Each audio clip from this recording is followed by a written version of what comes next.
Eh, antes de empezar mi intervención, que se basa en un documento de trabajo preparado por el doctor Julio Verdegué, quien es el jefe del área de cohesión territorial en el Centro Latinoamericano para el Desarrollo Rural, RIMISP, a quien represento. Quisiera hacer solo una breve reflexión en torno a esta rica discusión de la presentación anterior. Cuando yo llegué, una amiga me preguntó, ¿de dónde eres? Entonces yo le dije, como digo siempre, yo soy ecuatoriano, guayaquileño, y me siento tan orgulloso de ser ecuatoriano como ser guayaquileño. Y si fuera Manaba, lo diría también ecuatoriano Manaba, y si fuera lojano, dijera ecuatoriano lojano. Porque para mí el tema de la identidad cultural no es una novelería, es una convicción, es una forma de ser, así somos. Cuando nuestro amigo que modera el evento me pedía un breve resumen de mi hoja de vida, yo puse Ney Barrio Nuevo Jaramillo, pero tengo padre y tengo madre. Miren, los conceptos en desarrollo social también necesitan nombres y apellidos. Existe una descentralización neoliberal y existe una descentralización y unas autonomías solidarias, así como existe un centralismo neoliberal y un centralismo solidario. O sea, a mí no me cabe, yo soy marxista, pero no de Marx, ya les voy a explicar en qué marxismo yo milito, que digamos las cosas sin nombres y apellidos, porque son conceptos muy complejos. O sea, no es que por defender una posición política se es centralista y por defender otra posición política se es autonomista o descentralizador. No, no, no, no. Existen centralismos y existen descentralizaciones y descentralizaciones. Lo importante es el apellido, el carácter que tengan esos procesos. Y repito, yo conozco de procesos de autonomías que son tremendamente neoliberales y conozco de procesos de autonomías que son muy solidarios.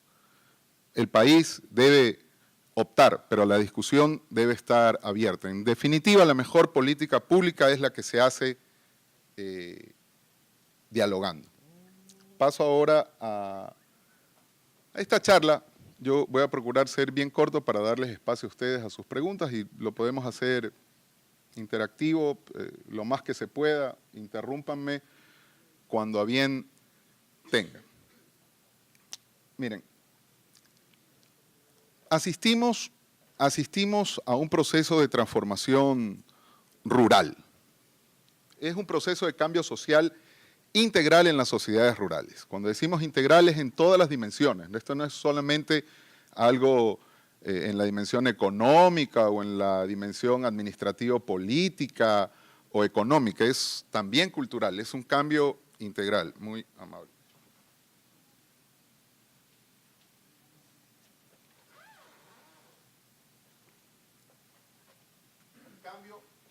Procesos de cambios que aluden a la diversificación de las economías en el medio rural, incluyendo una menor dependencia de las actividades del agro, tanto de las actividades agrícolas como de las actividades pecuarias. Sin embargo, y en particular para el Ecuador, las actividades agropecuarias en el medio rural siguen siendo las preponderantes. Esto no niega que existan otras actividades de carácter no agropecuario que vayan incrementando su peso en la dimensión económica en el medio rural.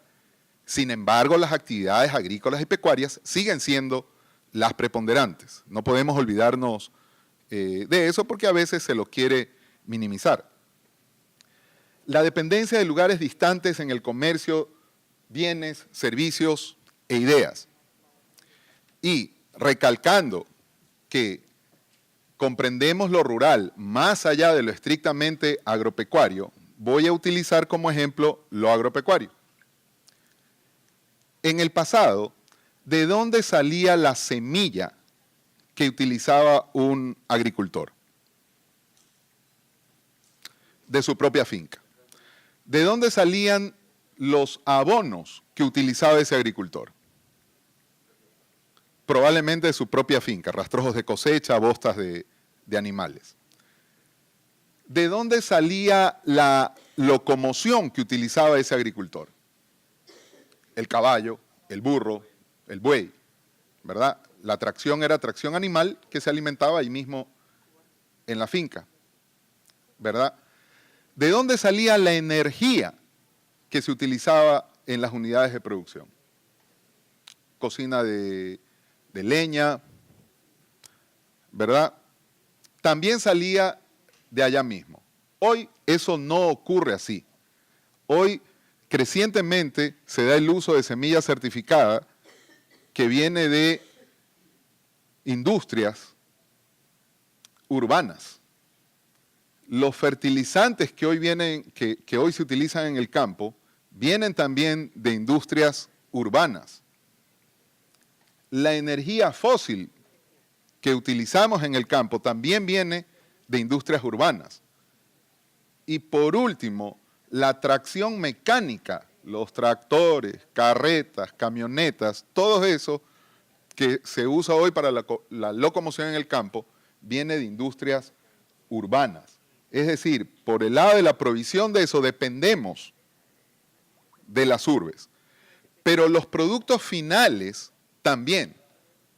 El maíz que se produce en Tosagua va a terminar en una fábrica de balanceados en la sierra para transformarse finalmente en carne de ave y pollos que es, carne de pollo y huevos que son producidos en Tungurahua. Y los consumidores van a ser a nivel nacional. Es decir, se rompe esas fronteras administrativas, las cadenas, los mercados rompen esas fronteras administrativas, rompen lo que se conoce tradicionalmente como rural y lo que se conoce tradicionalmente como urbano. Parte de este proceso de transformación rural es que nos estamos moviendo de aldeas, poblados, recintos, como ustedes los quieran llamar, dispersos a ciudades pequeñas, ¿no? Quien me antecedió en la palabra nos decía que viendo la estadística de acá, por ejemplo, habían algunos cantones, ciudades pequeñas de Manabí, que no tenían parroquias rurales. Es que en realidad, y sin ser para nada peyorativo, son ciudades pequeñas rurales. Es decir, toda la ciudad es rural. Por eso a mí no me sorprende que no tengan parroquias rurales, es que son rurales. Y por último, culturalmente, se asemejan ya a las culturas urbanas. Es decir, son ciudades pequeñas, es cierto, pero cuyos habitantes ya viven y gozan y disfrutan de culturas urbanas. También tienen problemas urbanos, ¿no? Y esta transformación rural no es un proceso marginal. Fíjense ustedes, a nivel mundial el 46% de la población vive aún en zonas rurales. Eso, estamos hablando de 3.400 millones de personas aproximadamente. El 23%, 1.700 millones de personas viven en pueblos y ciudades pequeñas y medianas, de hasta 2.000 habitantes. Esto es a nivel mundial, no importa lo que diga la Constitución o el COTAD, si son 50.000 habitantes para que sea cantón o 10.000 para que sea una parroquia. El hecho es que como realidades hay ciudades pequeñas, pueblos, de alrededor de 2.000 habitantes que están concentrando a ese 23% de la población. En América Latina, menos del 20% vive en zonas calificadas oficialmente como rurales, con un declive del 1 al 2% anual. Es decir, que más o menos en 20 años, más o menos en 20 años, y siendo optimistas en unos 40 años, ya para qué hacer el foro de la nueva ruralidad, ya no vamos a tener ruralidad, simple y llanamente, a ese ritmo de declive de la población rural, que es proporcional al de urbanización de la zona rural.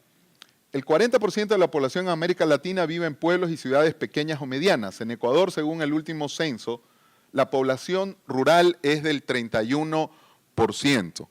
Si se ven los 3 últimos censos, hemos pasado claramente de una situación en que la mayoría de la población vivía en zonas rurales a una especie de empate técnico en el penúltimo censo y a esta realidad del último censo. Claramente, una mayoría de población urbana frente a lo rural. Parte del proceso es esta urbanización rural, una urbanización como una tendencia de cambio estructural en los países. Esto es a nivel mundial, o sea, estas son tendencias demográficas a nivel mundial. Ecuador no es una islita aislada del resto del planeta. Segundo, en ese proceso de urbanización se da una diversificación del empleo e ingresos en el medio rural, ya no directamente relacionados con la agricultura y la ganadería, sino en manufactura y servicios. Ese es un cambio sustancial en la vertiente económica. Otro cambio es la multiubicación. Me explico. Esto es vivir y trabajar a lo largo de la división urbano-rural, ¿no? Profesores que viven en una casita legada por sus padres en una finca, pero que dan clases en la ciudad y viajan todos los días. Funcionarios públicos que viven una situación similar. Estudiantes que viven en una situación similar. Mano de obra que se emplea como jornalero agrícola en épocas de siembra y cosecha, pero tiene un empleo rural en una parte del año, un empleo urbano, perdón, en una parte del año en las ciudades más próximas a donde está su lugar de vivienda. Y culturalmente, como les decía, con culturas, valga la redundancia, pero también problemas similares a las aglomeraciones urbanas. Hace poco un amigo que trabaja en un dispensario médico me decía, mira, es enorme, ya es enorme el nivel de incidencia de drogadicción juvenil en el medio rural. Cosa que desde la visión romántica, desde hace algunos años, eso simplemente no es que no se veía, era imposible de creer. Hoy es un problema. ¿Ya? El pandillerismo juvenil también, ¿no? Las tribus urbanas también se trasladan a este medio rural urbanizado. Lo rural y lo urbano, que son clasificaciones más bien de carácter administrativa, en la práctica son interdependientes hoy en día, ¿no? Yo sé que es un tema para discusión y debate. El país lleva años en esto, Latinoamérica lleva años en esto, pero resulta que hoy las fronteras entre esos conceptos de rural y urbano cada vez se difuminan más y encontramos un espacio, y es la tesis central de esta charla, un espacio que es rural-urbano a la vez. Y ese es un reto conceptual y un reto metodológico. Tipos de urbanización. Existe una concentración de la población en un número reducido de grandes urbes, como tendencia demográfica a nivel mundial. Pero existe también una distribución en un número de ciudades pequeñas y medianas. Voy a poner varios ejemplos de estos dos tipos de de distribución, dos tipos de urbanización. Por ejemplo, en Brasil, la gran mayoría de la población se concentra en las grandes urbes, Río y Sao Paulo. A pesar de que es un país, imagínense, tan extenso, inmenso, pero la mayoría de la población está entre Río y Sao Paulo, en esos dos núcleos urbanos. ¿Ya? Pero también está el caso de Ecuador, ¿no? Según el censo, la predicción para el año 2015, entre Quito, Guayaquil, Cuenca, Santo Domingo, Machala, que son las, digamos, las urbes mayores en el Ecuador, allí está alrededor del 30% de la población. Pero este es un país densamente poblado, pero también mucho más distribuido en una gran cantidad de ciudades medianas y de ciudades pequeñas.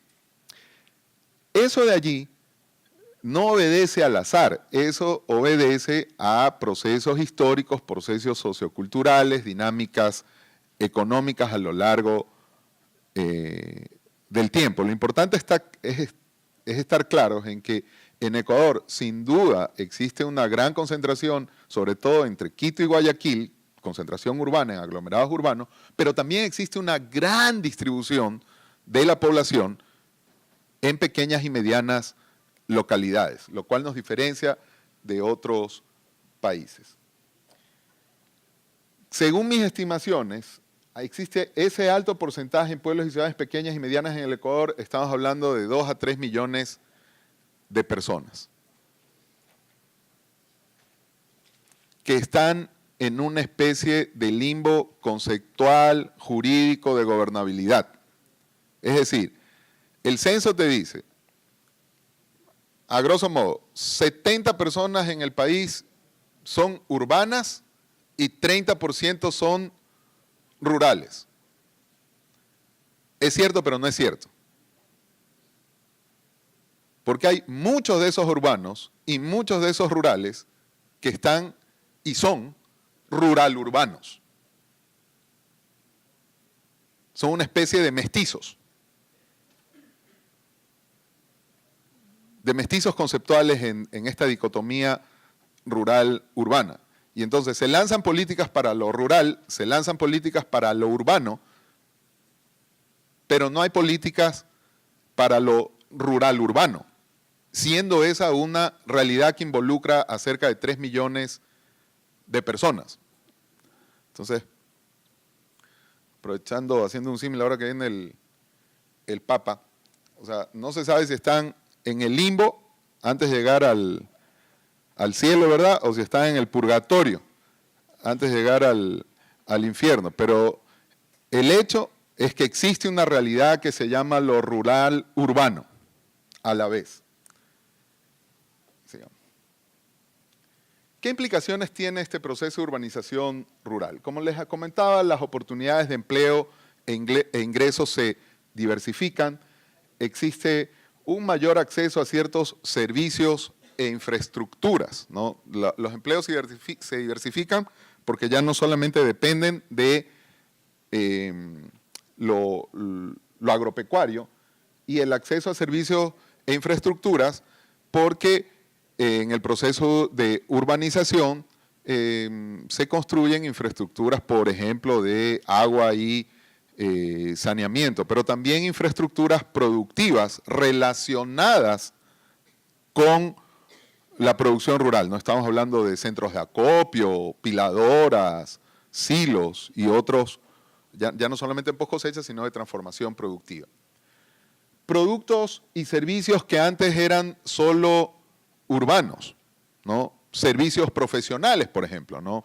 Abogados, notarías, maestros, ingenieros, todo eso va llegando también a las zonas rurales.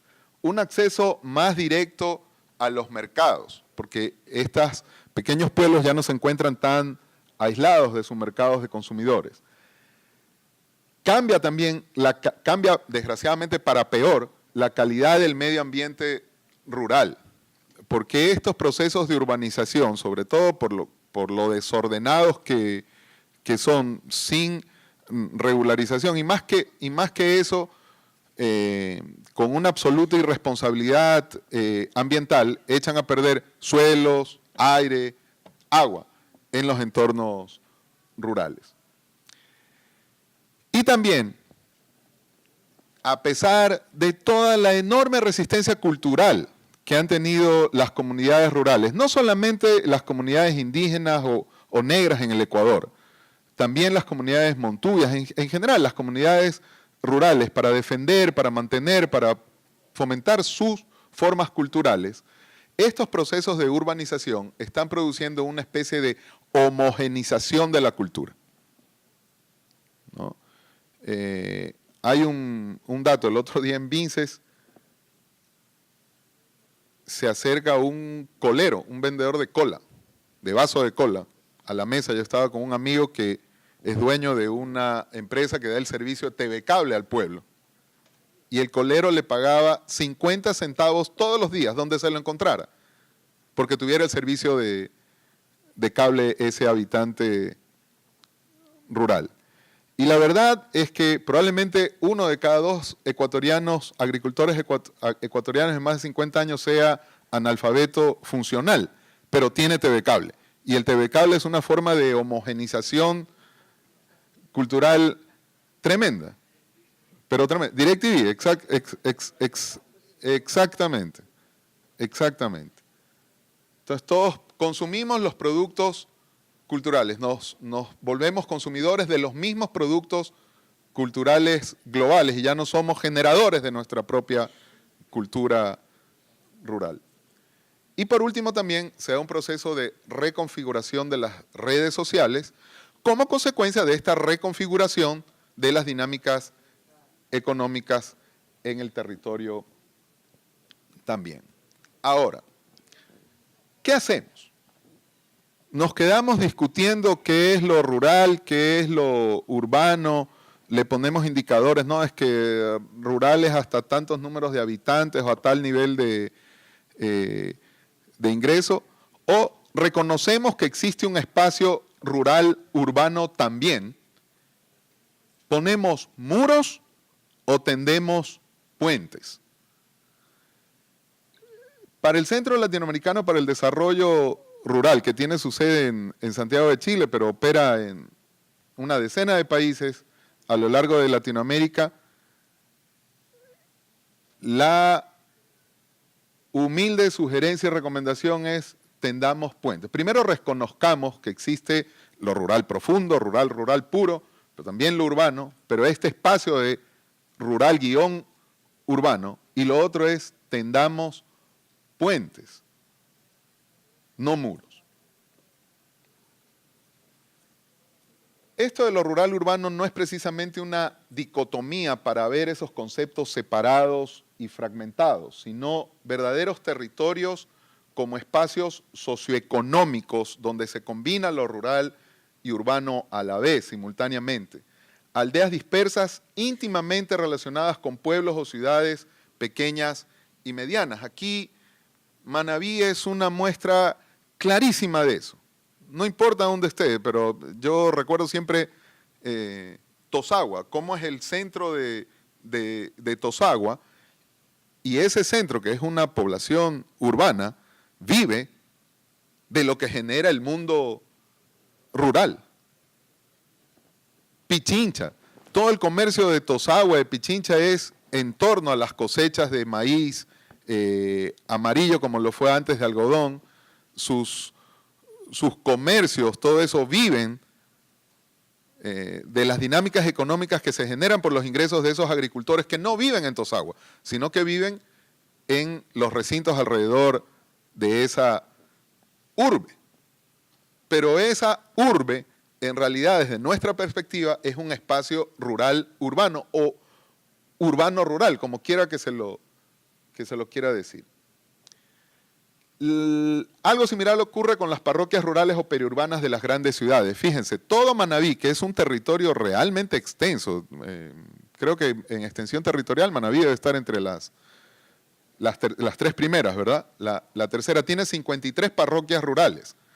Solamente el Distrito Metropolitano de Quito tiene 39 parroquias rurales, ¿ya? Y esas parroquias rurales del Distrito Metropolitano de Quito conviven del mercado Quito. O sea, no pudieran existir, no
prósperos que invierten en pequeños negocios urbanos, miembros de las familias rurales que tienen empleos no agrícolas en las pequeñas ciudades.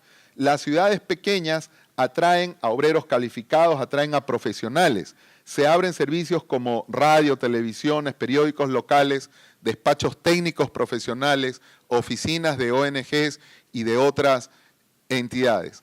A esos ejemplos concretos nos referimos para comprender qué es eso del urbano rural. Y todas estas interacciones, antes impensadas en un escenario puramente agrario, generan nuevas coaliciones sociales y nuevas coaliciones y relaciones políticas al interior de esas comunidades.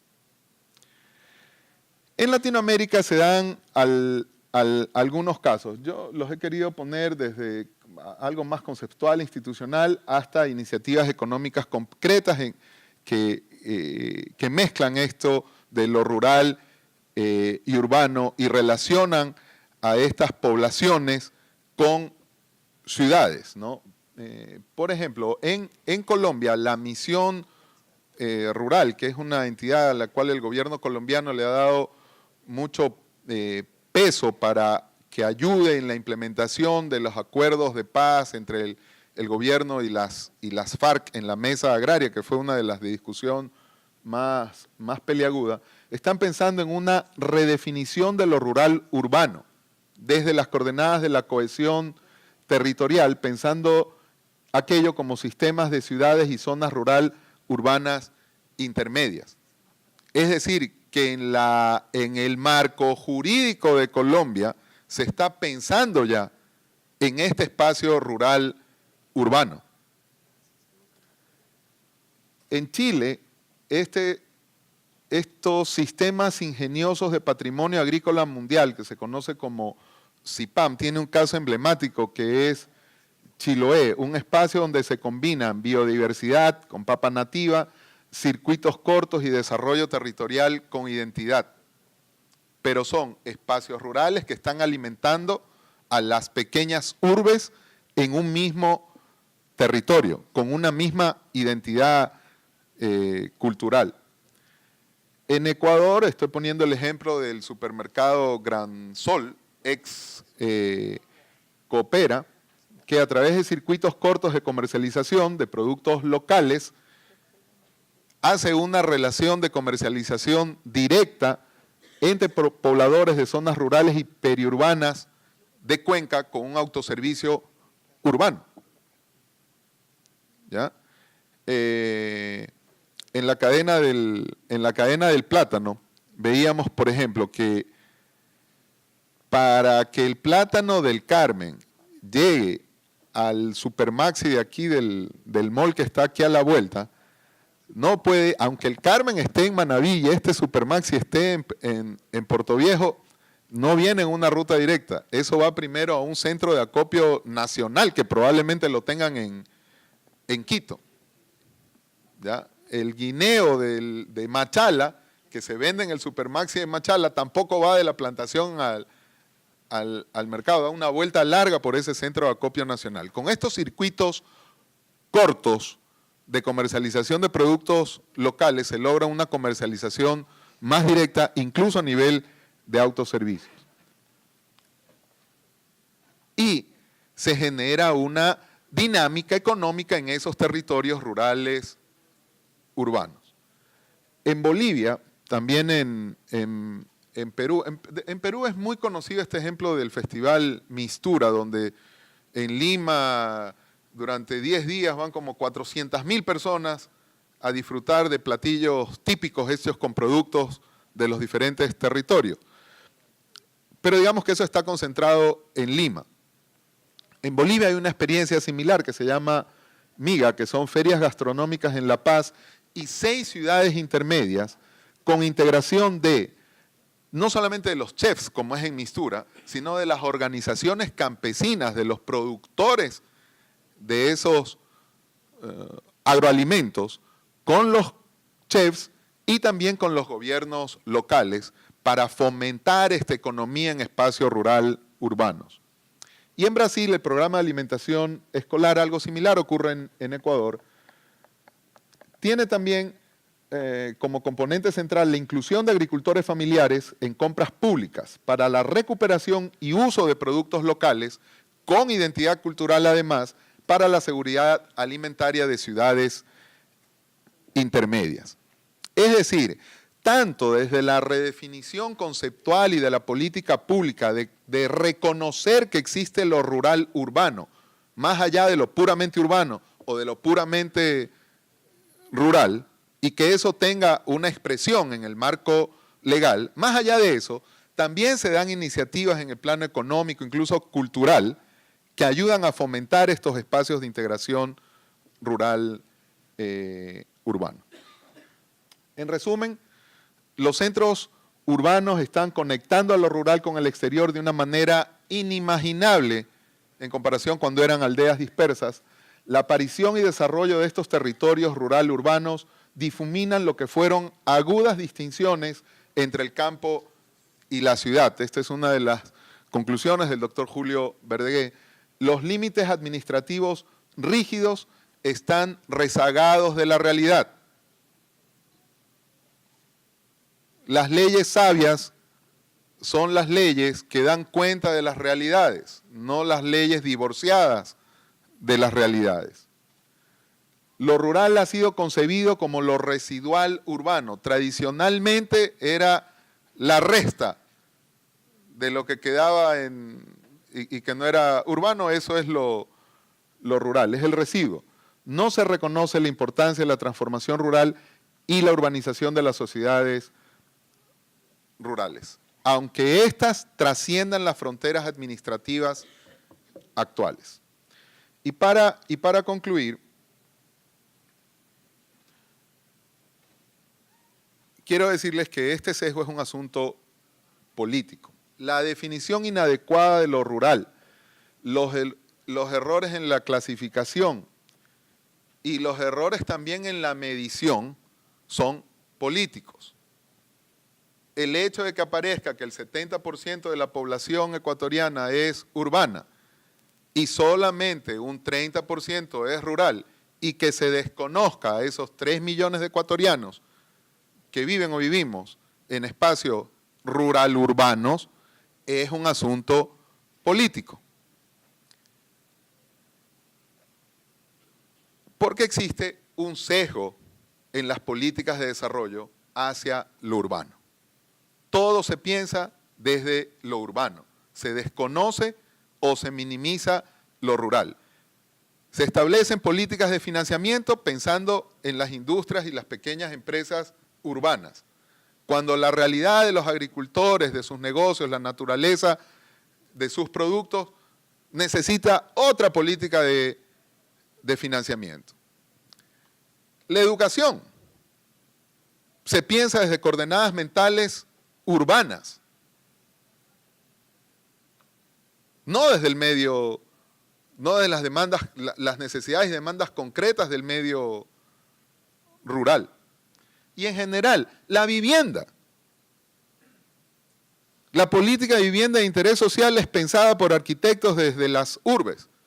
Entonces quieren traspasar los tugurios de cemento de las urbes a los tugurios en el campo. Nadie respeta la arquitectura y las formas y materiales tradicionales de construcción. Es el mismo tugurio de bloque de la ciudad trasladado a lo rural.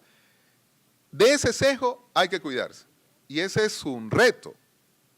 No solamente desde la periferia de los gobiernos parroquiales o de los gobiernos municipales o provinciales. Es también un reto para quienes dirigen la política pública a nivel nacional. Hay que romper con esa cuadratura.